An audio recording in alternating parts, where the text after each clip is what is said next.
Hi, ఎలా ఉన్నారు? Welcome to our channel.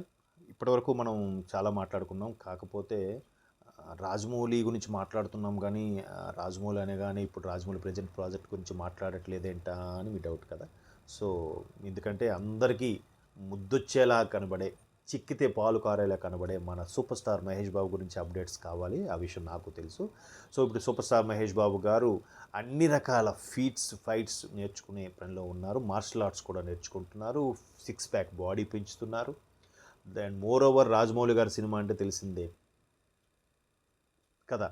కాబట్టి ఆ పనిలో బిజీగా ఉన్నారు. మహేష్ బాబు గారు ఫస్ట్ టైం మనం సిక్స్ ప్యాక్ చూడబోతున్నాం. తర్వాత రాజమౌళి గారి సినిమా అంటేనే కొంచెం ప్రొలాంగ్ ఎక్కువ రోజులు తీసుకుంటారు. ఎందుకంటే ఆయన అమరశిల్పి జక్కన్న కదా, ఎన్టీఆర్ గారు చెప్పినట్టు జక్కన్న కాబట్టి చాలా చెక్కుతూ ఉంటారు. కాబట్టి చెక్కాలి, ఆ చెక్కింది అందంగా కనబడాలి, మనం సాటిస్ఫై అవ్వాలంటే మన ఆ మాత్రం టైం కావాలి. సో రాజమౌళి గారు అంటే ఏమంటే యాజ్ టీజ్గా ఫాదర్ స్టోరీ, అన్నయ్య మ్యూజిక్, మరో తమ్ముడు బ్యాక్గ్రౌండ్ స్కోరు, ఇంకో తమ్ముడు ఈ సౌండ్ ఇంజనీరు, పిల్లలు ప్రొడక్షను, వైఫ్ కాస్ట్యూమ్సు, వదిన గారు ఎగ్జిక్యూటివ్ ప్రొడ్యూసరు, అన్నీ వాళ్ళు ఆల్ టుగెదర్. కాబట్టి ఆ టీం అంత బాగా పర్ఫెక్ట్గా పనిచేస్తుంది కాబట్టి అవుట్పుట్ కూడా అలాగే వస్తుంది. ఇప్పుడు మహేష్ బాబుతో మెయిన్గా దీని కాన్సన్ట్రేషన్ ఏంటంటే మనకి ఆఫ్రికన్ స్టైల్లో తీయబోతున్న సినిమా కాబట్టి ఫైట్స్ స్టంట్స్ మీద ఎక్కువ కాన్సన్ట్రేట్ చేస్తున్నారు. అండ్ మోరోవర్ ఫస్ట్ ఆ సీన్సే తీసేస్తున్నారంట, అవే షూట్ చేసేస్తున్నారు. అవి షూట్ చేసేస్తే తర్వాత రిమైనింగ్ సాంగ్స్ కానీ క్యాజువల్గా ఉండే సీన్స్ అన్నీ కూడా మళ్ళీ మనం ఇండియా వచ్చినప్పుడు తీసుకోవచ్చు. లేదంటే ఆర్ఎఫ్సి ఎలాగో ఉండనే ఉంది, రామోజీ ఫిల్మ్ సిటీ ఎలా ఉండనే ఉంది కాబట్టి అక్కడ షూట్ చేస్తారు.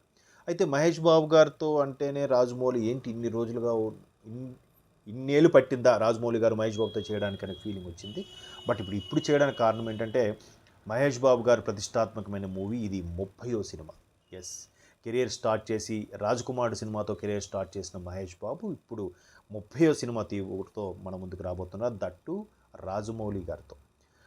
ఇంతవరకు చాలా స్టార్గా మంచి యాక్షన్ ఏ క్యారెక్టర్ ఇచ్చినా బాగా చేయగలరు. కృష్ణవంశీ లాంటి డైరెక్టర్స్ కూడా మహేష్ బాబు మనం ఒకటి ఊహిస్తే దాన్ని 100 కాదు 150% కూడా యాక్షన్ చేసి చూపించగల సత్తా ఉన్న నటుడని కూడా ప్రశంసలు అందుకున్న సూపర్ స్టార్ మహేష్ బాబు గారు. కాబట్టి ఈ మధ్యకాలంలో అన్ని వరుస హిట్లు, ఆయన ఫ్లాప్స్ ఏం లేవు. మహా అయితే యావరేజ్ అబవ్ యావరేజ్ ఆడే కానీ ఫ్లాప్లు అయితే లేవు. సో అంత ఇమేజ్ ఉన్న సూపర్ స్టార్ మహేష్ బాబు ఇప్పుడు రాజమౌళి కాంబినేషన్ అంటే ఒకవైపు పాన్ ఇండియా డైరెక్టర్, ఇక్కడ Tollywood super star. Pan India డైరెక్టర్తో ఆల్రెడీ మహేష్ బాబు లాంటి వ్యక్తి పాన్ ఇండియాగా తెలుసు, డబ్బు అవుతున్నాయి, చాలామందికి తెలుసు ఆ క్రేజు. ప్రతి ఒక్కరు కూడా మహేష్ బాబు అందంలో ఒక 10% మనకుంటే చాలు అనుకునే తోటి హీరోలు కూడా అలా ఫీల్ అవుతుంటారు కదా. సో ఇప్పుడు ఈ పాన్ ఇండియా డైరెక్టర్ రాజమౌళితో మూవీ అంటేనే next pan India star, global లెవెల్కి కూడా వెళ్ళిపోయిన ఆశ్చర్యపోవక్కర్లేదు. ఎందుకంటే చూడడానికి కూడా హాలీవుడ్ స్టార్లా ఉంటారు ఆయన. కాబట్టి ఆ యాక్షన్ కాస్త యాక్షన్ సినిమాలు ఇప్పుడు కనిపించి బాహుబలి తర్వాత తెలుగు ఇండస్ట్రీ, తమిళ ఇండస్ట్రీ అని కాకుండా ఇండియన్ సినిమాగా అవతరించిన నేపథ్యంలో రాజమౌళితో పాటు ఈయన కానీ యాక్ట్ చేసి ఆ సినిమా రిలీజ్ అయితే మీరు ఒకసారి ఊహించుకొని మీ ఊహకే వదిలేస్తున్నా. ఎందుకంటే మహేష్ బాబు పెర్ఫార్మెన్స్ ఇంకా చెప్పక్కర్లేదు. దానికి తోడు అమరశిల్పి జక్కన ఆయన రాజమౌళి గారు ఏ విధంగా చెక్కుతారని మీకు తెలుసు. సో ఇన్ని కలిసిన తర్వాత పాన్ ఇండియాగా మూవీ రిలీజ్ అయితే అసలు బాలీవుడ్ హీరోయిన్లు కూడా మీరు ఏ ఇంటర్వ్యూ చూడండి, మహేష్ బాబుతో ఒక్క సినిమాని యాక్ట్ చేస్తే చాలు అనుకుంటుంటారు కదా. సో అటువంటి రేంజ్ ఉన్నప్పుడు బాలీవుడ్ హీరోయిన్లు కూడా ఇక్కడ పెట్టి హీరోయిన్గా తీస్తున్నప్పుడు రాజమౌళి లాంటి డైరెక్టర్తో ఇంకెలా ఉండబోతుంది చూడండి. అసలు నేను కూడా ఎప్పుడా అని చూస్తున్నాను. RRR అయిపోయింది, మర్చిపోయాం. RRR అవార్డ్స్ ఆస్కార్ వరకు వెళ్ళిపోయింది.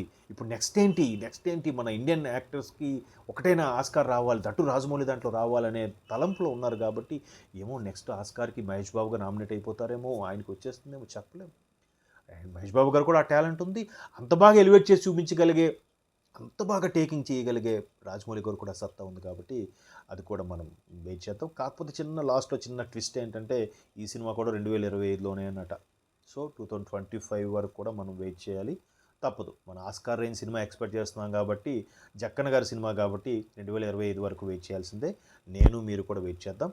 Wish all the best to Jakkanna and prince team.